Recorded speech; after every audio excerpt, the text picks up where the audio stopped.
حضرت عباس کے دانتوں کے بارے میں، دندان مبارک. اب دانت کی تعریف کر رہے ہیں. انیس نے جو یہاں پر کام کیا ہے وہ انیس کے علاوہ کوئی کر نہیں سکتا. مولانا انہوں نے 1975 میں کسی شعر لکھا، انہوں نے بھی کیا. صاحب انیس 1874 میں کر کے چلے گئے. فرماتے ہیں دانتوں کو گوہر مرثیہ گو کہتے ہیں سارے. دانتوں گوہر یعنی موتی، دانتوں کو گوہر مرثیہ گو کہتے ہیں سارے. اب انیس کہنا تم یہ جو دانت کہہ رہے ہو نا حضرت عباس کے دندان مبارک کو موتی، یہ غلط کہہ رہے ہو. انسان کیا کہتا ہے؟ ارے صاحب دانت ہیں آپ کے کہ موتی. جناب میر انیس شعر کی زبان میں امام صادق کے اس حکم کی تعمیل کر رہے ہیں کہ جہاں پر چھٹے امام نے فرمایا نحن اہل البیت لا یقاس بنا احد، ہم اہل بیت کا کسی سے مقابلہ ہی نہیں کیا جا سکتا. انیس کی پوری زندگی اسی تگدوں میں گزری کہ اس قابل بنایا جائے سننے والوں کے ذہن کو کہ وہ اہل بیت کے ساتھ کسی کا مقابلہ نہ کریں. اس چیز کو سامنے رکھا. دانتوں کو گوہر مرثیہ گو کہتے ہیں سارے. بتلاؤ گوہر خوب ہیں یا عرش کے تارے؟ تم ابو الفضل عباس کے دانتوں کی تعریف کر کے کہہ رہے ہو کہ موتی ہیں، تو دنیا میں ایک اور چیز ہے جو موتیوں سے بہتر ہے، وہ عرش کے تارے. آسمان کے نہیں، عرش کے. اردو ادب میں آسمان الگ ہے، عرش الگ ہے.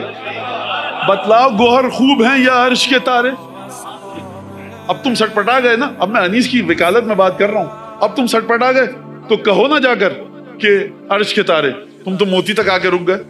بتلاؤ گوہر خوب ہیں یا عرش کے تارے؟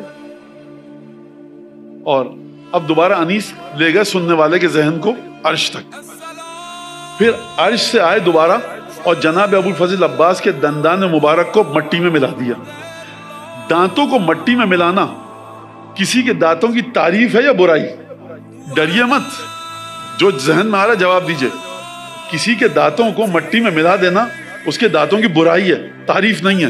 لیکن انیس نے ابو الفضل عباس کے دانتوں کو زمین پر لائے ہیں، مٹی میں ملایا ہے، لیکن اس بلندی پر لے گئے ہیں کہ جس بلندی پہ کوئی نہیں لے جا سکتا.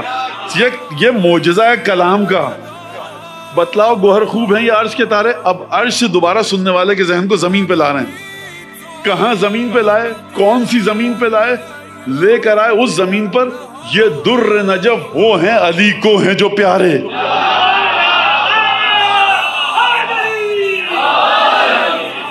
در نجف کہاں پر ملتا ہے؟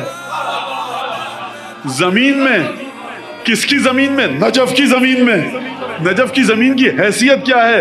نجف کی زمین کی حیثیت کو پوچھئے ابن ابی الحدید معتزلی سے، جو کہہ رہے ہیں کہ نجف کی زمین میں علی دفن نہیں ہے، موسیٰ اس قبر میں ہے، عیسیٰ اس قبر میں ہے، جبرائیل اس قبر میں ہے، میکائیل اس قبر میں ہے.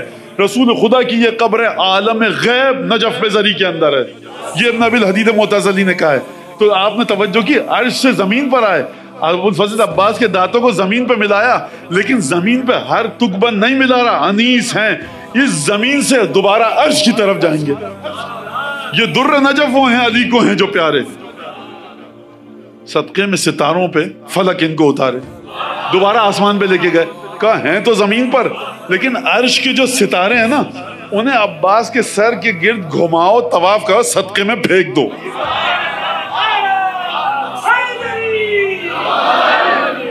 اب انیس کریں کیا؟ بند کو ختم کرنا ہے. سب کچھ کہہ دیا. انیس ہیں سرکار، سورج کی طرح ہیں. اگر کراچی میں ڈوب رہا ہے نا تو نیو یارک میں طلوع ہو رہا ہے. فرمایا یہ در نجف ہیں علی کو ہیں جو پیارے، صدقے میں ستاروں کو فلک ان پہ اتارے. اب کہتے ہیں کیا کریں؟ اب انیس کا کوئی تعریف کرنے کی ضرورت نہیں ہے. اب عباس کے دانتوں کی تم نہیں کر سکتے. کہتے ہیں کیا وصف کریں ان کا سوا صلی اللہ کے؟ کیا وصف کریں ان کا سوا صلی اللہ کے؟ موتی نہیں، قطرے ہیں یہ سب نور خدا کے.